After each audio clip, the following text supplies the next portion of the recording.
Buenas tardes, vamos a empezar. Bienvenidos a todos a la Facultad de Filología, a este acto organizado por el Decanato, en el que hoy contamos con Teresa Lafita Gordillo.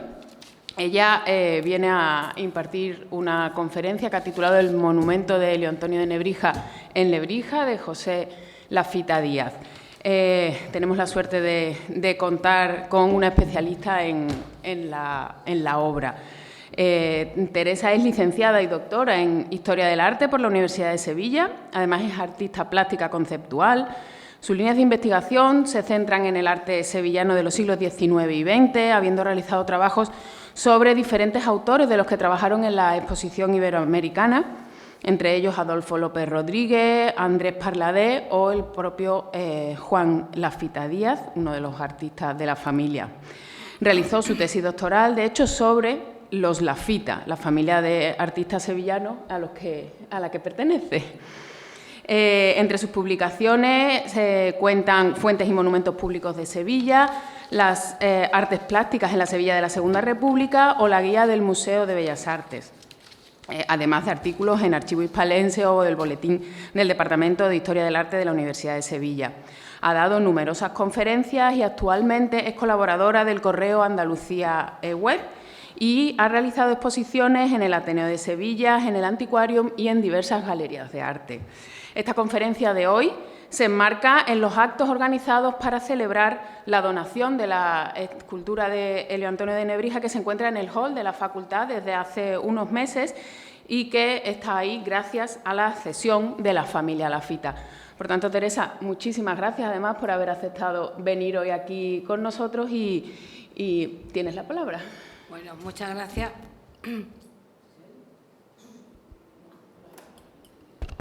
Muchas gracias primero a ti, Rocío, por invitarme, a Lola Pons, también, por supuesto, a todos los que habéis venido. Y voy a intentar hacer lo mejor que pueda, porque esto, la documentación que ha generado este encargo de la obra a mi abuelo Pepe es inmensa. O sea, vamos, una cosa impresionante, porque un monumento de las características de este y en la época que se hizo, pues podéis imaginaros. Entonces, vamos a empezar a un poco así, no lo tengo bien ordenado del todo, pero bueno, ¿cómo se pasa con el ratón? Nunca. Si le vas dando al ritmo. No, si lo voy dando, ¿no? Ah, con esto dices tú, ¿no? Ah, vale. Vale. Primero voy a hablar de José Lafita Díaz. Es que pasa, cuando ha dicho ella, ha hecho la tesis sobre los Lafita, porque es verdad, mi abuelo Pepe, el escultor, es hijo del pintor paisajista y marinista de los primeros barbizonianos o plenairistas sevillanos que se iban a Alcalá de Guadaira a pintar. Él se llamaba José Lafita Blanco. Tiene cuadros en el museo de aquí de Sevilla, en el de Cádiz, en muchos sitios.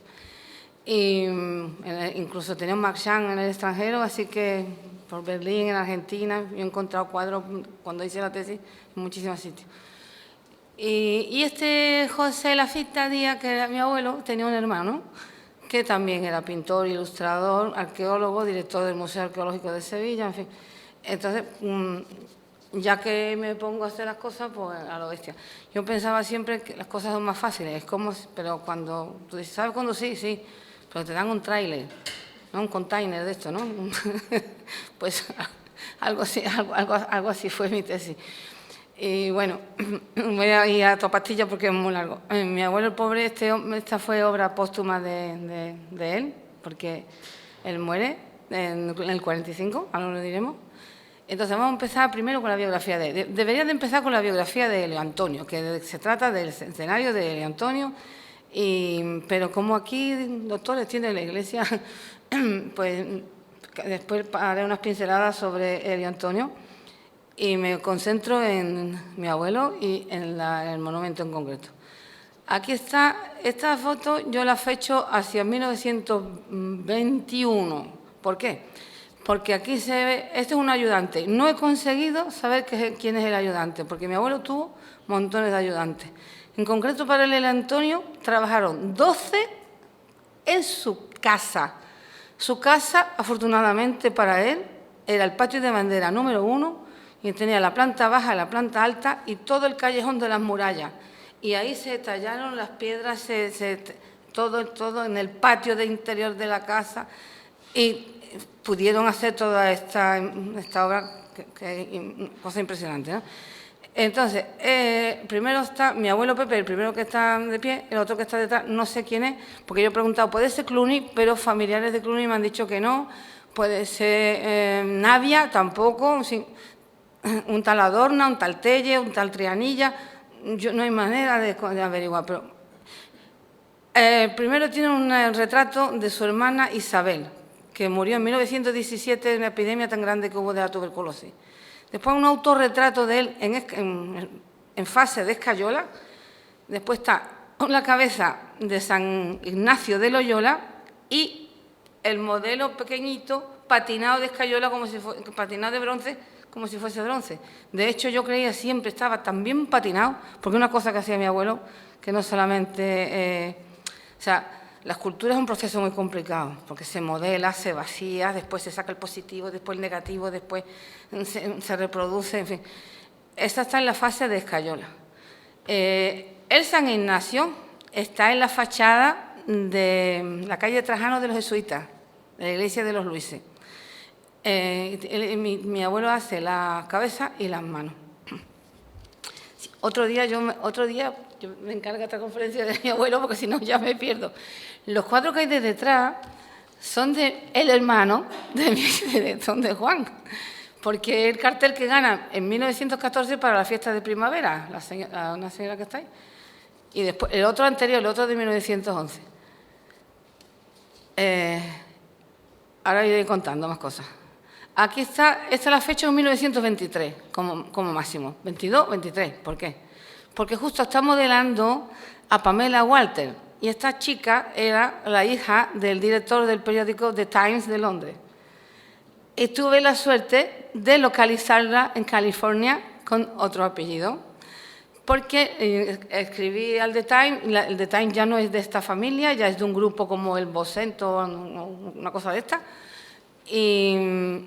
Pero me dieron una dirección y a ciega yo escribí a Pamela, ¿cómo se llama?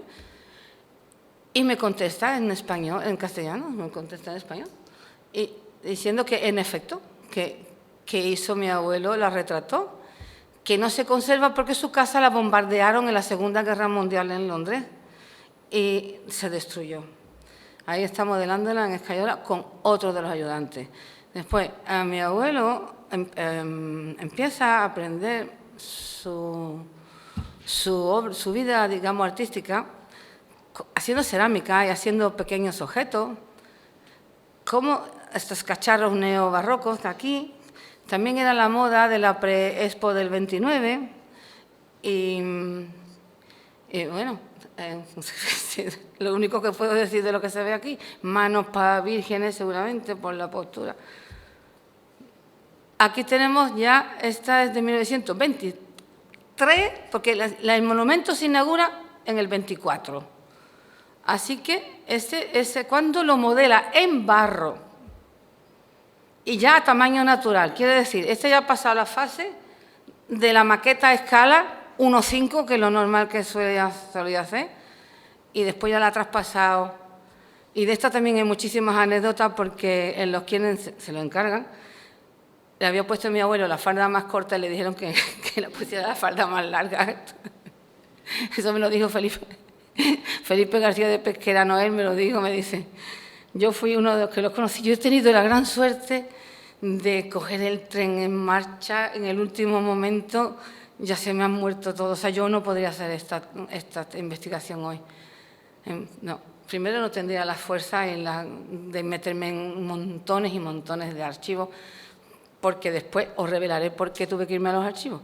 Entonces, este es el almirante Bonifaz, que es el que corta las cadenas del puente de Triana, y aquí lo tenemos en el monumento de San Fernando. Esto es un poco pastichero, pero tiene su punto, vamos. cada quien podrá opinar, ¿no? Caballo Pared de Cartón lo hizo Joaquín Bilbao, uno lo hace Adolfo López, otro lo hace Pérez Comendador, en fin, Juan Talavera es el que hace el pedestal. Bueno, ahí está. Esta la fecha en 1928. ¿Por qué esta fecha? Porque la fuente farola de la plaza de la Virgen de los Reyes está ahí y después él cambia, elimina el cuerpo superior de las columnas y deja solamente la parte de lo que es la farola. Una fuente monumental. Tenemos a Encarnación, la del Maera, que esta debía de ser guapísima esta mujer, porque la tiene Grosso, Bacariza, la tienen pintado y esculpido muchísimos artistas. Era la del Maera porque era un torero famoso que era el Maera, y esta está en una colección particular. Tenemos un boceto de Fray Bartolomé de las Casas, que esto lo hace para la fachada del Instituto Hispano-Cubano, de aquí de la Plaza de Cuba, la cabeza de San Ignacio, la fuente, 2 retratos de los directivos de la Singer que vinieron a Sevilla en los años 20, es una época, los dorados años 20, ¿no? Si cogemos la hemeroteca, veremos las visitantes ilustres que venían por Sevilla. Entonces, como antes había también muchos ecos de sociedad, pues aquí venían. Pasan esta temporada de las ferias, las fiestas primaverales, los señores tal y cual, ¿no? Los Huntington, los no sé cuántos. Y vinieron esta gente de la Singer, y esto es anterior. Después tenemos el busto, la cabeza de su padre. La cabeza de su padre, en Escayola, la aprovecha él para hacer el monumento a Bastida, que está aquí, ya con su gradería, el pedestal y la figura, para Santa Marta, en Colombia. Pero hace un retrato del padre, pues la hermana Isabel, que fue una pena, que murió muy joven, con 17 años. Y el Fray Bartolomé de las Casas, a tamaño real. Esto está en bronce en la fachada de esto. Y también tenemos la fuentecita del patio de bandera, que ahora no está chiquitita ahí, pero también la hizo mi abuelo Pepe.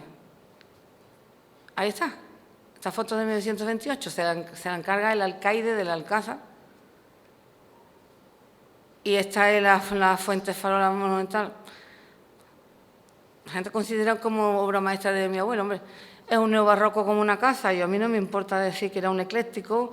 De hecho, a mí mi abuelo no me gustaba porque yo veía, digo, ¿dónde está la personalidad del artista? ¿Dónde está con el tiempo? Lo único que pasa es que él muere con 57 años y precisamente el Elio Antonio, yo creo que es su obra también más personal, ¿saben? Porque él intenta por todos los medios quitarse esto, pero esto se inaugura en la plena Expo del 29, está fechada y firmada. Y el litóstrato de abajo lo quitaron hace unos cuantos años, una pena.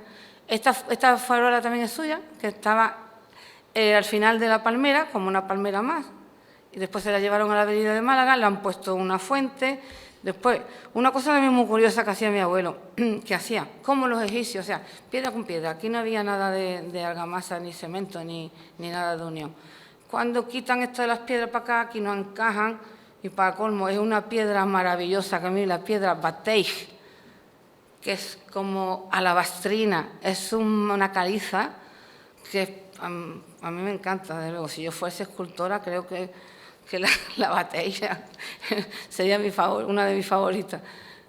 Bueno, esta es otra que hizo para la Exposición Iberoamericana. Esta estaba en la fuente de los conquistadores, era el río Americano.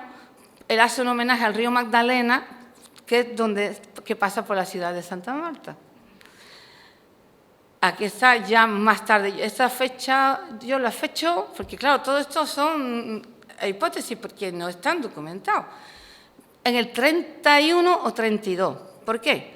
Porque hay una imagen detrás que está como quemada, un santo. Ese santo es un San Marcos que compra mi abuelo a un chamarilero que la llevaba para leña cuando quemaron la iglesia al principio de la República, en los primeros años, que fueron bastante conflictivos. Entonces, y yo no sé cómo, él se entera y le compra para restaurarla. Entonces, se quedó sin restaurar. Y eso es lo que a mí me da la pista de esto. Después también vemos que antes de llegar a la escayola, al barro, al bronce, a la piedra, a la madera, hace dibujo a escala y dibujo a escala real, porque esos son los roleos de la fuente. Y después, bueno, una serie de obras que... y además le ha cambiado la fuente. Muchas de las obras de mi abuelo Pepe se conservan. Casi todas estas maquetas se conservan. Entonces, yo quiero, como ahora la universidad ha firmado un convenio con el Ayuntamiento de Sevilla, ya estoy convenciendo a toda mi familia de que hagamos lo mismo que el Helio, que está aquí. Porque, la verdad, yo no me quiero pelear con nadie de mi familia, esto es para mí, esto es para ti. No. Entonces, vamos, que no voy a aceptar, impugnaré el testamento cuando haya que impugnarlo, porque todavía viven cuatro tíos, 4 hermanos de mi padre. Entonces, mientras que ellos vivan, ellos son los que ahora mismo tienen la sartén por el mango. Pero yo ya estoy trajinándome a mis primos para que esté todo junto y eso no se divida. Porque yo he hablado con el nieto de Joaquín Bilbao precisamente, digo, ¿tú tienes obra de tu abuelo? Y dice, yo tengo una escayola. Y digo, ¿y eso? Dice, ¿por qué los repartimos? 3 para uno, 2 para otro. ¿Por qué no hay más museos aquí de pintores y escultores con todos los que ha habido? Porque se reparten las cosas y en el momento que las cosas se reparten, pues esa es la mejor manera de perderlas. Yo creo que la obra es una unidad completa y ya que se tiene la suerte de que se conserve. Bueno, ¿por qué me tuve que ir a los archivos? Yo me tuve que ir a los archivos porque mi abuelo en el año 31, cuando se proclama el 14 de abril la República, pues dentro de 2 días conmemoramos el 70 y tanto aniversario, se ofrece al ayuntamiento para hacer un busto de una alegoría de la República. No crean ustedes que mi abuelo fue el único que hizo busto a la República. Y no crean que fue el único que había retratado a Alfonso XIII, a la monarquía, al dictador Miguel Primo de Rivera, y que después retratarán a otro dictador y a sus compinches. No es el único. ¿Quién menos lo imagina? Juan Miguel Sánchez, Jorge Leiter. Es increíble cuánto tú te pones a averiguar sobre los precedentes iconográficos de cada obra, cuánta gente ha hecho. Entonces, no se conservan. Esta se destruyó porque, claro, esta estuvo el 18 de julio, entran las tropas golpistas y ¿qué hacen? Pues era de caoba, la queman. Se quema, no se conserva. Yo conocí esta obra así, en el estudio de mi abuelo. Y mi padre me dijo que era una asistenta, porque a todo esto mi abuelo tuvo 15 hijos, entonces resulta que una de las que trabajaban allí en la casa, pues debía ser guapísima. Y vamos, yo la he visto, esa foto era mía de cuando yo era joven, creo que ahora la hago un poco mejor. Entonces la hice, va a ir corriendo, pero la verdad que es muy guapa. Entonces, sin el gorro y sin nada identificativo. Entonces me dijo mi padre que ese era un retrato de una que trabajaba allí. Pero la verdad que, si veis, es una obra excepcional, ¿no? A mí me encanta. No se conserva, no se conserva la foto. Bueno, y os he traído un retrato de Rafael Fernández Abreu, porque aparte de monumentos públicos, también él tuvo una especie de mecenas, digamos, que le encargó. Con Abreu trabajó bastante. Este retrato es póstumo, pero es que está vivo ahí. Es en barro, cocido, policromado. Y ya digo que mi abuelo es que policromaba, patinaba, era impresionante, las pátinas, porque eso también es importante dentro de la obra. Y hizo una cosa curiosa que os voy a contar, que no venga al caso, porque voy a tener que, cuando se me corta, porque si no... en el cementerio hizo la tumba de Abreu y es la única que no tiene cruz arriba, en el cementerio San Fernando. no en el civil, ni el judío, ni el musulmán, no. Porque Abreu era ateo y masón. Y entonces dijo que no quería cruz. Y es verdad, tú te vas, no hay. Era un obelisco al lado del Cristo de las Mieles. Bueno, vamos al monumento de Antonio, que para esto hemos venido aquí. Esa fecha, 1943-46, en realidad la del 43, es cuando él firma el contrato. Pero antes de firmar el contrato, hay unos preámbulos en el pueblo, las comisiones que se forman. O sea, yo calculo, y por los documentos que he consultado en el Ayuntamiento de Lebrija, me parece que debió de ser la cosa por mayo o por marzo del 42, un año antes. Bueno, aquí tenemos el monumento en sí. Después vamos a ver el monumento que hace él. ¿Veis? Las piedras batey. Este tiene 3 clases de piedra. La batey, que es la que a mí me gusta, la de los escalones, y no se ve bien donde está el Helio Antonio de bronce debajo también. Y después tiene almorquí, que es los sillares fingidos, esto que tiene ahí, y después tiene el mármol blanco, tiene las 3 partes, ¿no? Estamos viendo el monumento como está ahora, vamos, septiembre del año pasado. La iconografía, por más que él dice que se ha inspirado en la fachada de la Universidad de Alcalá de Henares, yo no le encuentro muchas cosas. La simbología es una simbología que hayan interpretado desde un punto de vista esotérico, han dicho de todo, que si es la vida, la muerte, no sé qué, porque tiene una calavera, después los niños triunfantes, en fin. Yo no puedo decir qué significa, porque no consta. Esto cuando se inauguró, en el 46. He puesto esta foto, ahí está mi padre, en paz descanse, y mi tío Juan Ramón, que todavía vive, porque el escudo, cuando se inaugura, tiene el escudo de Franco. Porque Franco fue allí al pueblo a inaugurar. De hecho, yo he sacado imágenes del nodo donde se ve todo el pueblo y todo un montón de gente que allí todos aplaudiendo, el ministro Ibáñez Martín. Entonces, son cosas muy curiosas, ¿no? La prensa y el nodo son fuentes documentales también muy buenas para los historiadores del arte. Y ese es el aguilucho, para entendernos, lo quitan y lo ponen después otro, ¿no? Esta foto la hice yo en el año 96, que yo ya empezaba a acercarme al monumento, pero muy lejanamente. La placa, le quitan el aguilucho, el escudo de España, caramba, y ponen una placa lisa. Ahí vemos un poquito más cerca las diferentes partes.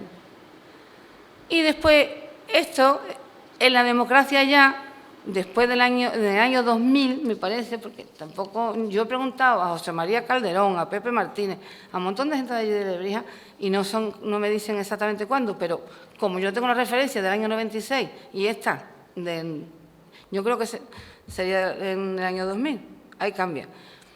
Ahí vemos todos los pormenores que tiene esta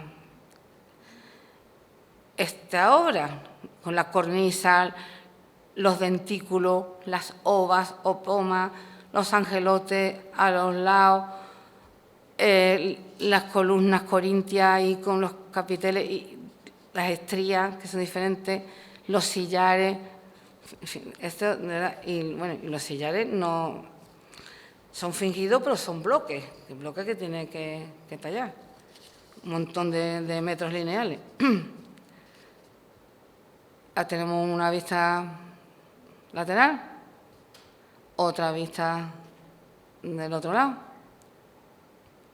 otra vista por detrás, que también el escudo de detrás también cambia, este como está ahora,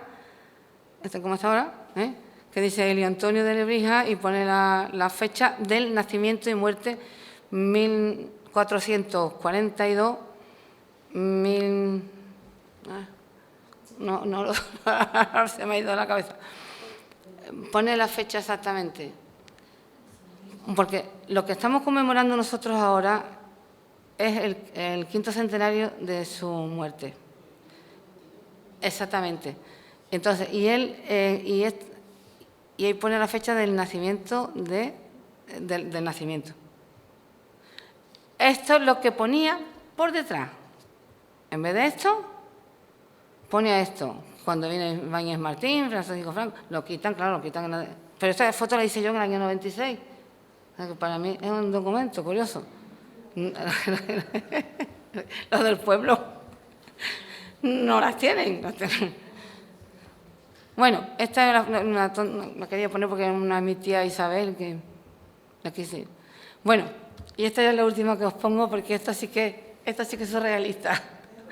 Resulta que vino el rey a inaugurar un monumento nuevo que han hecho este año pasado a L. Antonio, como motivo del centenario. Pero hay dos versiones. Yo no sé, Lola, si tú puedes confirmarme cuál de las dos. Una, que es que la plaza donde está instalado el monumento que hizo Barrones, Manuel Fernández Barrones, es un obelisco de 12 metros con unos relieves, que después lo voy a poner, está en la Plaza de la República. ¿Y cómo van a llevar al rey allí? Pues no. O bien que hay un monumento a los represaliados de Franco, y no sé por qué. Sí. El caso es que esas dos versiones, porque si ya lo inauguraron, ¿cómo que otra vez venido? Está ahí el Marlaska, el ministro del Interior, el rey, el Juanma y el alcalde de Lebrija. Y el día de iban a inaugurar el monumento y resulta que inauguran otra vez de mi abuelo. Yo digo, esto es grande. Yo digo, ¿otra vez? Yo estaba... yo no lo entiendo, porque además no me dan explicación. Bueno, mira, esto, los facetas anteriores, vamos a ir para atrás. A Escayola, con los ángeles estos trompeteros ahí, con los angelotes. A mi abuelo dentro de los 15 hijos, tuvo mellizos, varias veces, 2 o 3 veces. Y 2 de los mellizos fallecieron. Entonces, yo creo que lo quiere recordar a lo mejor en ese momento ahí. Pero esto son todo hipótesis, ¿eh? No puedo afirmarlo. Pues he puesto esta foto que la he hecho yo hace poco, en septiembre del año pasado, donde he aproximado con los medios que tengo, lo máximo que he podido, el escudo de Lebrija y una serie de seres antropomórficos que empiezan con cuerpo de hombre, pero acaban en águilas, en leones, y ahí hay un roleo, unos florones en las esquinas, y una serie de complicaciones ahí que la verdad, yo he estudiado también todos los edificios de esta época. Aquí tenemos en Sevilla uno contemporáneo, más o menos a la Universidad de Alcalá de Henares, que es la fachada del ayuntamiento, y algo también me recuerda. Esto es una fotografía antigua de cómo estaba, y esta es lo que tenemos nosotros todavía, ahora mismo se conserva. Así que yo le diría aquí a vosotros, como representantes de la universidad, que aprovechéis la oferta, porque es que de verdad, esta foto de época del escudo central, que después se talla con el no enmadejado, o sea, el escudo de, no sé por qué, de Sevilla, y en el otro lado el escudo de Lebrija. Esto, otra cosa también, figuras aladas, como un unicornio, como una especie de pato, un carnero y una cabra, un capri, un jarrón de flores, o sea, una serpiente, un búho. Yo de verdad no tengo ni idea qué significa esto. Esto es en Escayola, que aquí creo que se ve mejor. ¿Veis? A la derecha aquí un poco como un búho, un Pegaso, pero que tiene un unicornio. Después tiene una especie de animal fantástico, un grifo. No sé, seres mitológicos. Y después lo otro hay como una especie de serpiente. Esto es lo de los laterales. Esto se conserva. Todo esto se conserva. Y esta lo he puesto porque esta la hice yo cuando fui. Que están las figuras completas, las dos figuras masculinas, una mirando para acá, otra para acá, desnudos, que mi abuelo hizo muy poquísimos desnudos. Con unas figuras raras por ahí saliendo, como unas cabezas o unas máscaras. ¿Esto cómo está ahora? También yo quiero dar esta conferencia en Lebrija, estoy detrás de esta gente porque quiero que, hombre, tanto trabajo, nos cuesta reconstruir la cabeza, que está rota. Esto es una de las partes centrales, esto es de la parte central. Bueno, antes de llegar a la escayola, al barro, hizo una serie de dibujos. Primera idea que tuvo. Ahí pone, página 201, 226. Quiere decir que se ha inspirado en algunos textos antiguos. De hecho, está sentado en una silla o jamuga de la época del siglo XVI. Está sentado. Ya de primera hora lo tenía claro que iba a estar sedente, con un libro en la mano y con una pluma en la otra. Pedestales cuadrados. Y esto, yo creo que este es el primer boceto. Todo esto se conserva en Lebrija. Bueno, ahora está en Cádiz, me parece, ¿no? Ya ha vuelto para el pueblo, ¿no? Esto es... Aquí cambia. Yo calculo que estos son los hace mi abuelo Pepe en el 42, porque ya en el 43 tenía la maqueta. En el 42 está fechada incluso la maqueta en barro, porque los que le encargan, que ahora os diré quiénes encargan la obra, que no lo he dicho, se lo encargan gente del pueblo. La idea parte de José Cortines Murube. José Cortines Pacheco. Y el alcalde de Lebrija, que era José Álvarez Aguilar, y Manuel Alcón. Y también otro señor, que era Luis Ortiz Muñoz. Entonces, esta gente que eran de Sevilla y de Lebrija, de alguna manera, si yo digo, esto fue un encargo a dedo, pues ¿cómo se creen ustedes que hacen ahora los encargos la gente? Yo tengo amigos escultores, Jesús Gavira Alba, por ejemplo, que me ha dicho, ¿tú quieres una rotonda aquí en mi pueblo? Yo te doy una rotonda para que tú hagas un monumento. Hablo con el alcalde. Tengo otro amigo que se llama Chiqui Díaz, que también se está hartando de hacer monumentos por todos los pueblos de la Jarafe. Quiero decir, se hacen a lo mejor los concursos, pero algunas veces los concursos tienen un perfil tan idóneo que nada más que falta decir que tiene que tener pelo negro, los ojos negros. ¿Sabes qué te digo? Entonces, yo aquí no hubo concurso, que yo sepa, se fue un encargo de esta gente y desde luego se forma una comisión, esta comisión va a Madrid y ya implican al ministro Ibáñez Martín y ya pues va para adelante. Costó muchísimo trabajo darse cuenta que desde el año 42 hasta el 46 se estuvo... ¿Por qué? Porque la fecha que eran, los materiales, los transportes... Bueno, esta es la maqueta, chiquitita, por las medidas, 30 por 43 y el ancho de la peana. Y esta, y esta ya es del monumento, ya es más a escala.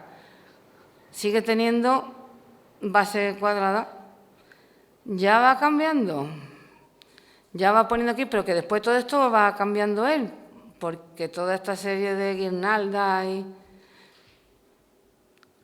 Otro de los primeros intentos, como quería el escudo de Lebrija, la inscripción.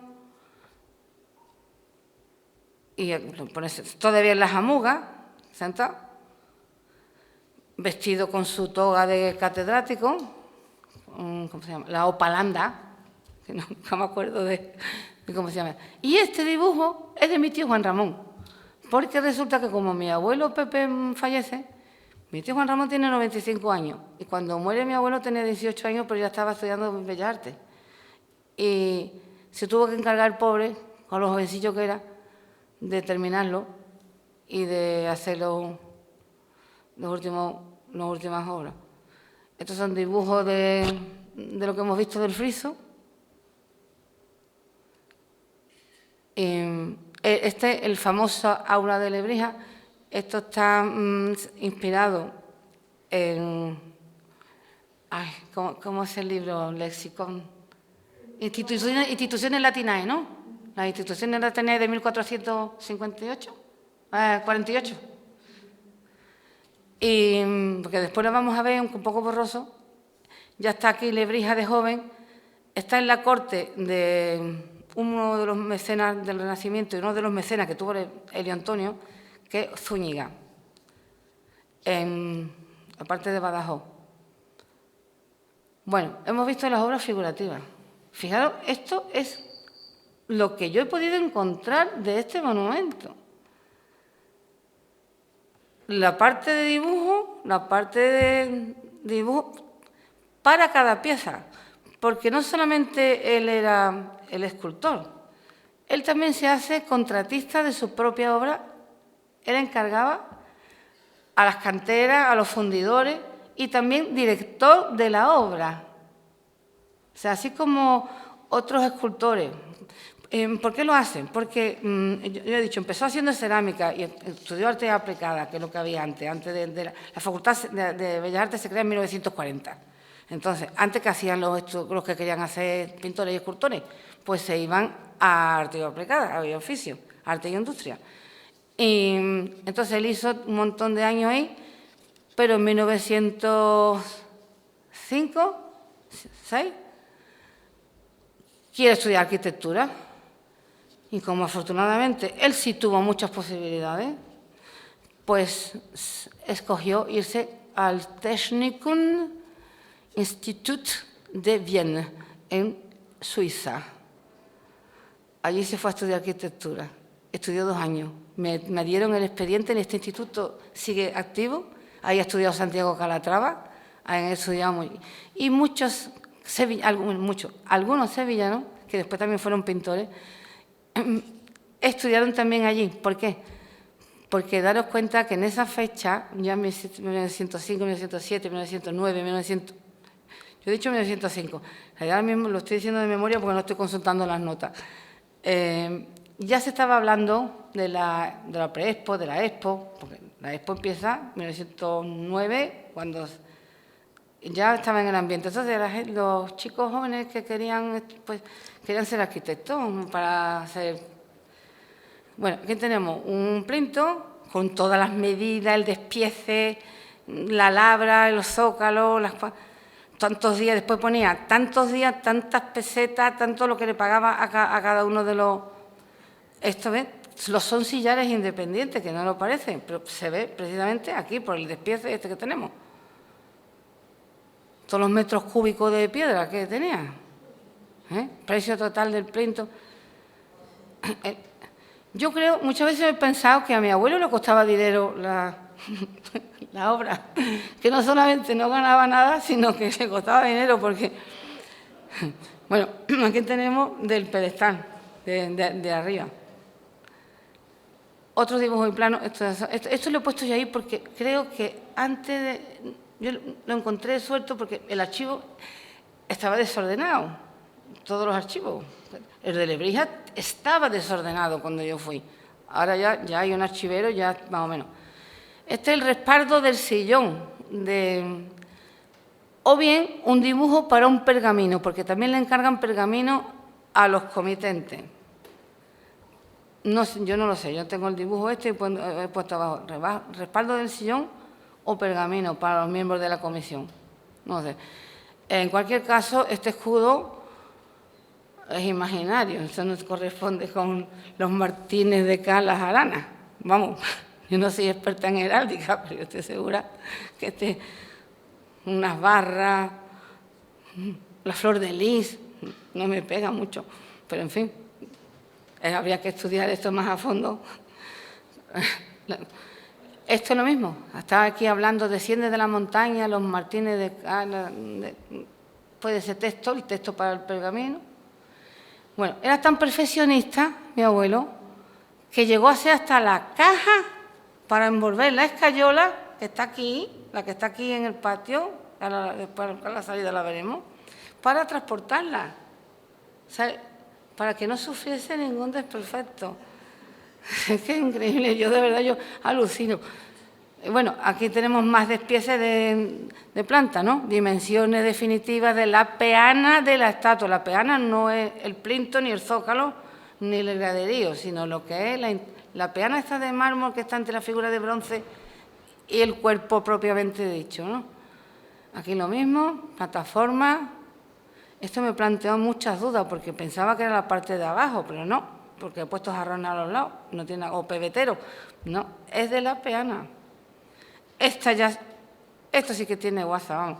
Esto ya es el despiece, vista corte axial, de lo que es el relleno que llevaba dentro, todas las piedras, ¿Veis el diseño del pedestal y el graderío? Con todas las medidas clasificadas para que después los canteros, sus ayudantes... Yo no sé cuánta gente trabajaron en esto, porque en el pueblo tenía un taller, o sea, en Lebrija, que tuvo que hacer un cercado, tuvo que hacer en su casa. Otro, con los diferentes rellenos de hormigón y todas las piezas que lo componen una por una, con las medidas. Es un trabajo de chino. Relleno muro de ladrillos toscos, relleno de hormigón, proyección del zócalo. Esta letra es suya, ¿eh?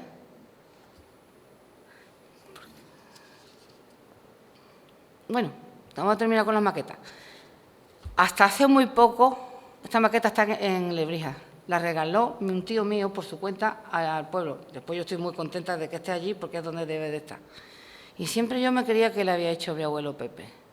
Pero como mi tío Juan Ramón vive, yo lo llamé por teléfono y le dije, oye, ¿tú tienes más dibujos y cosas? Y dice, no. Dice, lo que yo sí hice fue esta maqueta. Porque la que él presenta al comité para que se la aprueban en el año 43, se la quedarían en el ministerio. Esa no volvió nunca. Entonces, mi tío, de verdad, yo a mi tío cada vez lo admiro más. Tuvo la santa paciencia de hacer la reproducción. No es exactamente igual, la simplifica, pero tiene un mérito, porque además esta mide es grande, mide 1,20, es grande. Esta sí está fechada y firmada por mi abuelo en el pie, en el lateral, perdón. Esta la hizo mi tío Juan Ramón.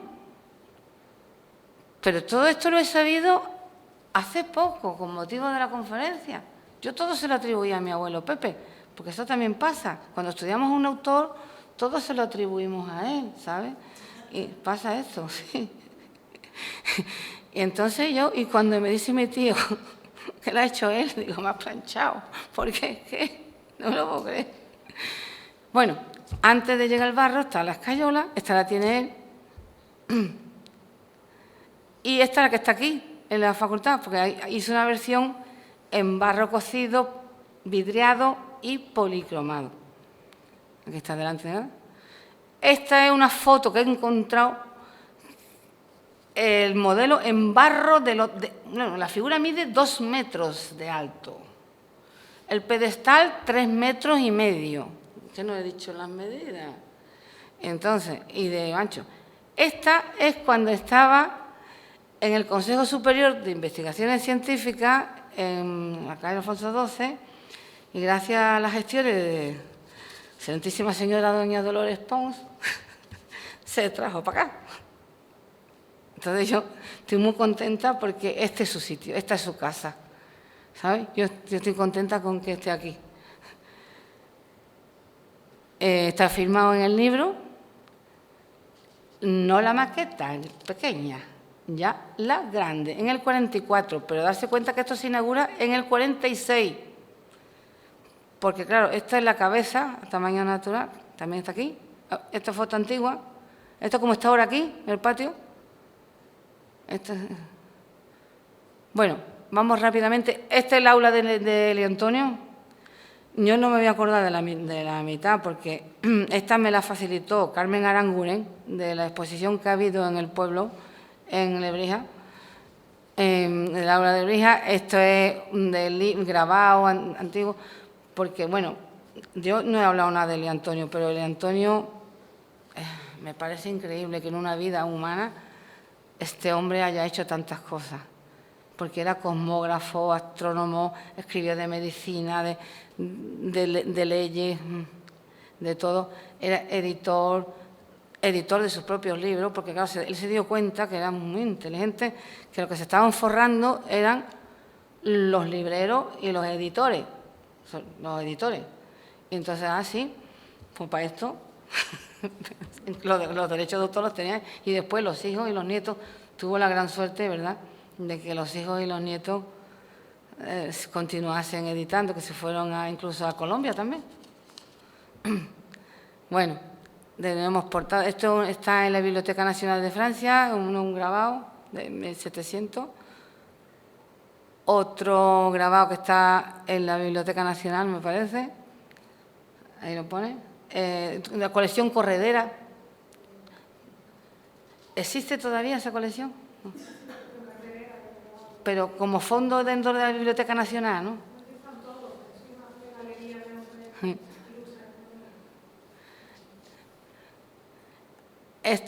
Otra interpretación de Leo Antonio.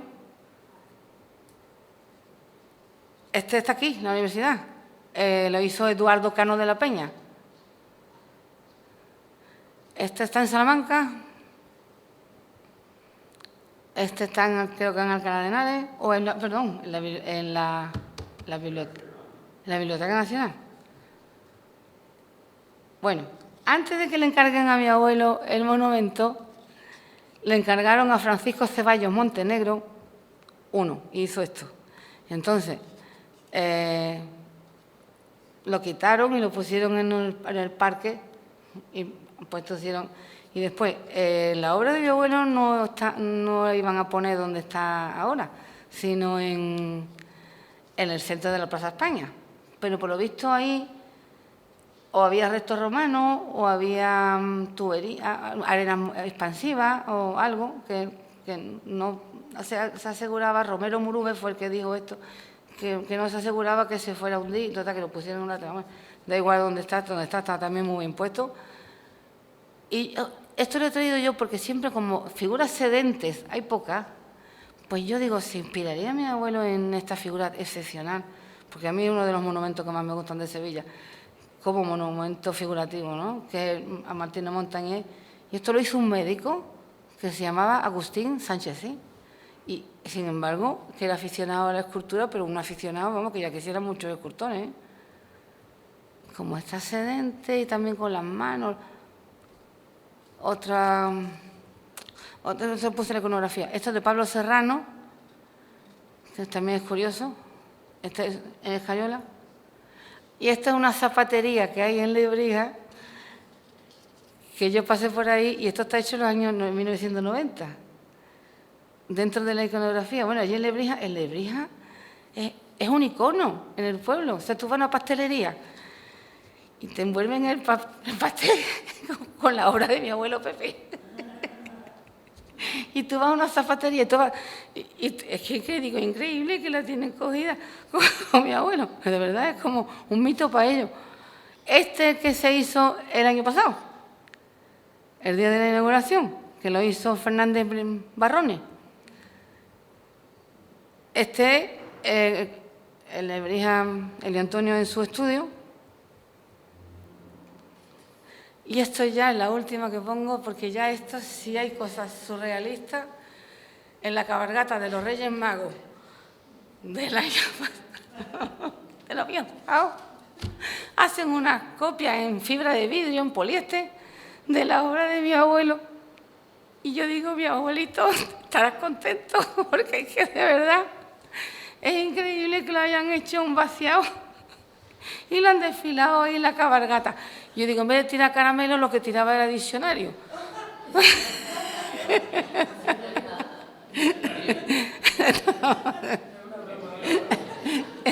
Es una broma. Bueno, ya he terminado. Espero que os haya gustado. Si queréis preguntar algo, vamos. Sí, eso iba a decir. Muchísimas gracias, Teresa. Ha sido muy interesante, además, conocer esa primera parte que nos has mostrado de toda la obra de tu abuelo. Bueno, o de parte, ¿no? Por la ciudad, sobre todo, verlo y reconocerlo en la calle, ¿no? Me ha parecido precioso. Pues como decía Teresa, si alguien tiene alguna pregunta, algún comentario, es el momento, porque aquí la tenemos a ella. Mira, yo no he dado tantas conferencias, y es más, es ahora, con motivo de Leo Antonio, cuando yo estoy empezando a dar a conocer la obra de mi abuelo. Y me lo tengo que tomar en serio, porque mi abuelo hizo muchísimas obras que son desconocidas. Entonces, yo que no he dado tantas conferencias, sino gracias a esta ocasión. Entonces, pues digo, caramba, esto es el capítulo dedicado a Leo Antonio en mi tesis. Aquí, y también yo he puesto hemerografía, documentos, o sea, cada obra es que eran miles y miles de páginas. Entonces yo meterme para reducirlo, para formatos libros, está en el reservorio de las tesis claro. íntegra. Pues son miles y miles de páginas. Porque claro, si cada obra generaba un montón de documentación, pero yo ahora me lo espero que tenga fuerza y dé a conocer la obra de mi abuelo Pepe, porque de verdad merece la pena, es muy desconocido. Y el Sagrado Corazón de San Juan de Alfarache es suyo. Sí, entonces no es que sea una obra que yo me sienta pero sí.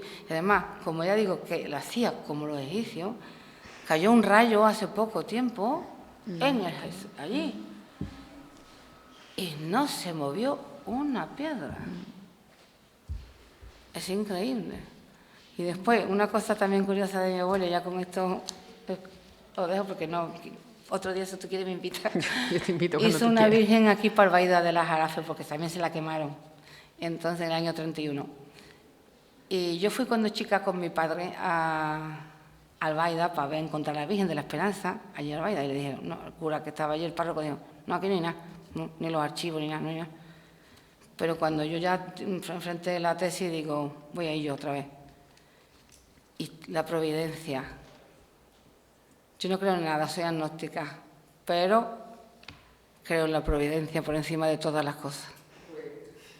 Entonces, la providencia con mayúsculas también.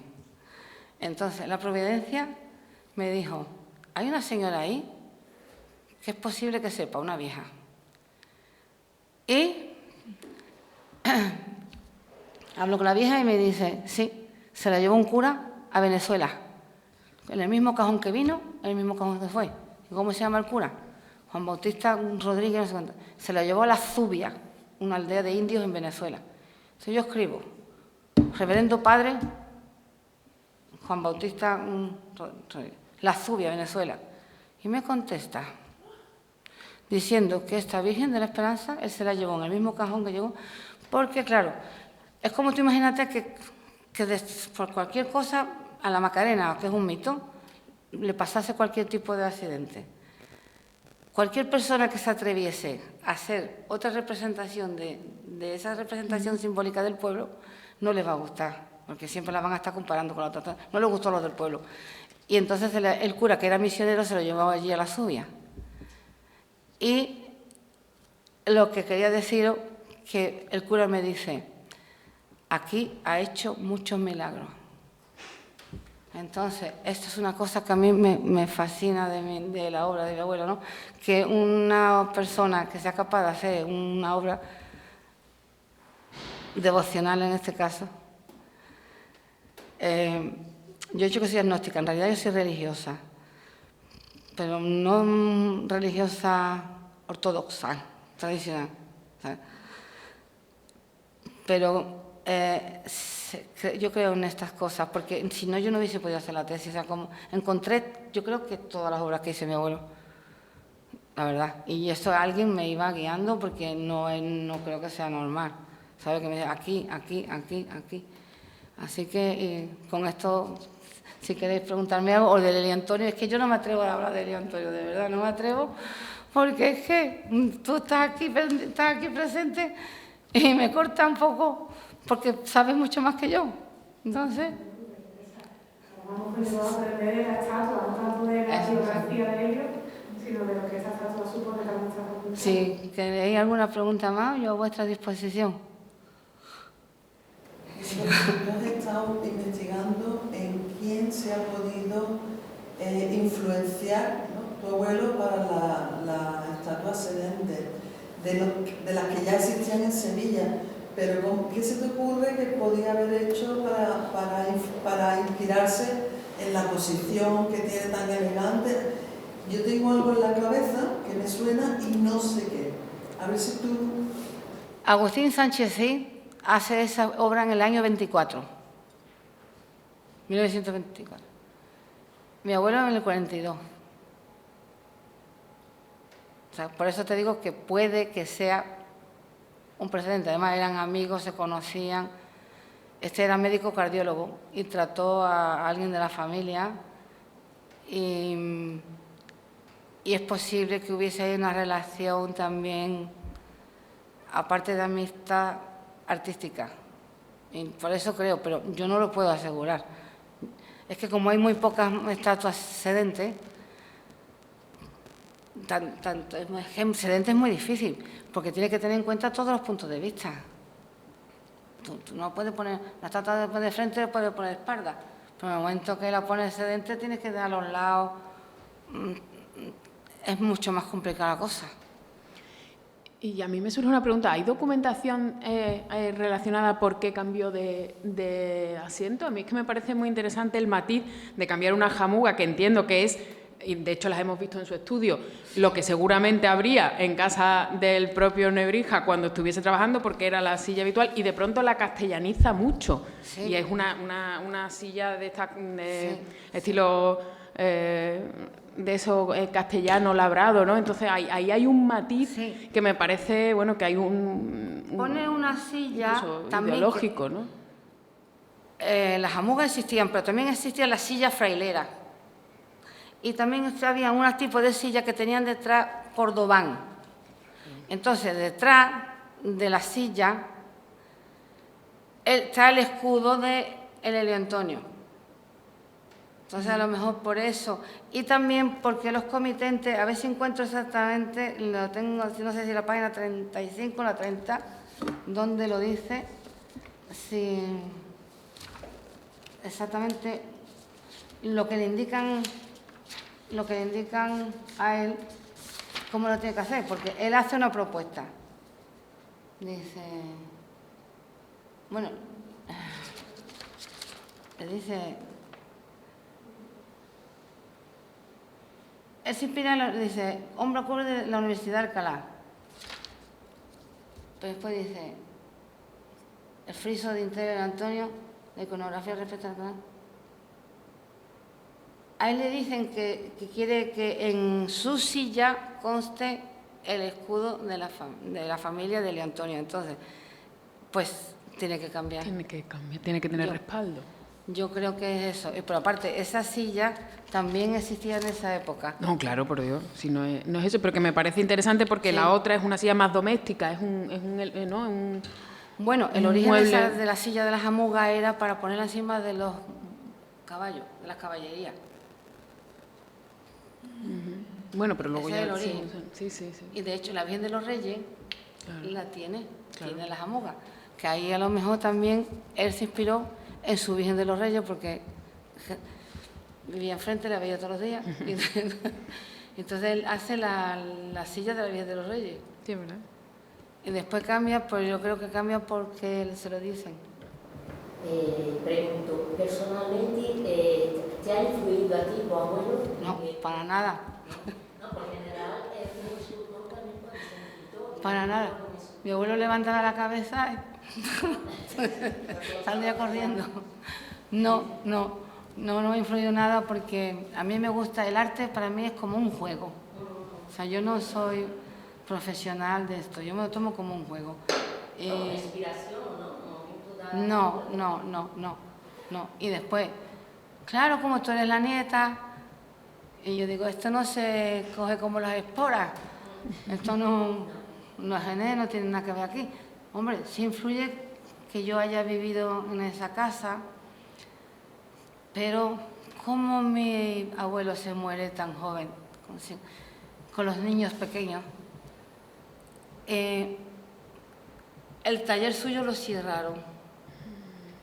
Y estuvo cerrado 50 años. Wow. Esto es la primera vez que lo confieso. Porque debió de ser un dolor tan grande para toda la familia, ¿sabes? Los niños pequeños, mi abuela desolada, y porque fue un matrimonio precioso, por amor, ¿sabes? Y debió ser una cosa fuerte. El caso es que no querían. Y no querían ni mis tías, no me dejaban hacer la tesis a mí de mi abuelo. Mis tías no querían. Es como algo sagrado. Pero yo tuve la suerte de vivir en esa casa misma que mi abuelo Pepe, y que mi bisabuelo, mis tías, mis tíos, y algo del espíritu de esa casa en sí misma. Sí, está conmigo, claro, porque tú vas captando, tú vas por estos pasillos de la facultad, estás viendo, mira el cuadro que hay aquí, mira la foto, mira otra foto, mira otro cuadro, mira esto, lo otro, y aunque quieras que no, te va condicionando. Sobre todo si en este caso has vivido en una familia que han sido artistas. Pero yo no quería ser artista. Yo llegué al arte porque amigos artistas me mandaban crismas por Navidad hechos por ellos. Miguel Pérez Aguilera, Juan Romero, muchos artistas contemporáneos me mandaban la Navidad hechos por ellos. Entonces yo, para quedar bien con ellos, digo, no le voy a comprar una estampita, así que lo hice yo. Y entonces llegó un momento en que a mí me estaba gustando lo que yo hacía. Y yo empecé así. Pero yo me tomo el arte con humor negro. Con humor negro. Y sí, de verdad, mi obra es muy divertida porque me gusta jugar no con el surrealismo, porque el surrealismo es el objeto encontrado. Yo no encuentro, yo busco. Entonces, la base de partida es la opuesta, ¿sabes? No es de los je trouvé, sino busqué. Pero sí, y hago muchas exposiciones y el tiempo libre que tengo, pues dedico a hacer mi propia obra. Está aquí mi hija Claudia y cuando ha visto mis collages dice, yo no tendría paciencia para hacer esto. Y es verdad, yo me pongo a recortar cosas que me gustan y voy haciendo composiciones y me gusta lo que hago. Lo importante es que nos guste lo que hagamos, ¿no? Para esto tienes que elegir una vida durísima porque esto no es una cosa remunerada, es más, te cuesta el dinero, no sabes si vas a vender o no, no sabes si vas a exponer o no, ni dónde, y sobre todo este tiempo que tú estás dedicando a esto, tú no estás produciendo. Vamos, yo era profesora de Historia del Arte en la Escuela de Arte Aplicada, no te lo he dicho, ¿no? No. Y lo dejé porque ya llegó un momento en el 2008 que se me impuso mi obra. No se puede compatibilizar, ¿no? O tú haces una cosa o haces otra. Yo no puedo. O sea, hay gente que sí puede, ¿no?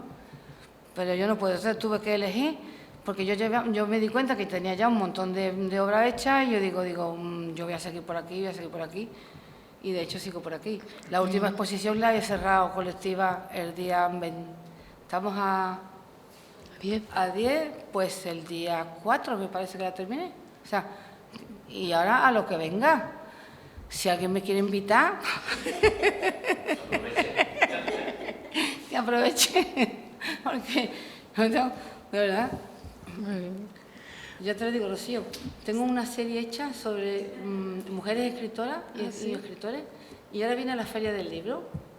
Si se quiere unir a la Facultad de Filología... Bueno, eso no depende de mí, hablamos con el decano y... Claro, bueno, eso, vamos, yo estoy encantada de hacer de intermediaria, pero solamente puedo tú le dices, decirte mira, eso. ella no te va a cobrar nada. 8 millones nada más. Bueno. Se me acaba de caer un pendiente. Estoy como la Lola Flores. Bueno, pues muchísimas gracias, Nada, Teresa. gracias a Entonces, vosotros, terminamos aquí. Gracias a todos y os invito a la próxima cuando Teresa vuelva a seguir contándonos sobre su abuelo. Muchas gracias.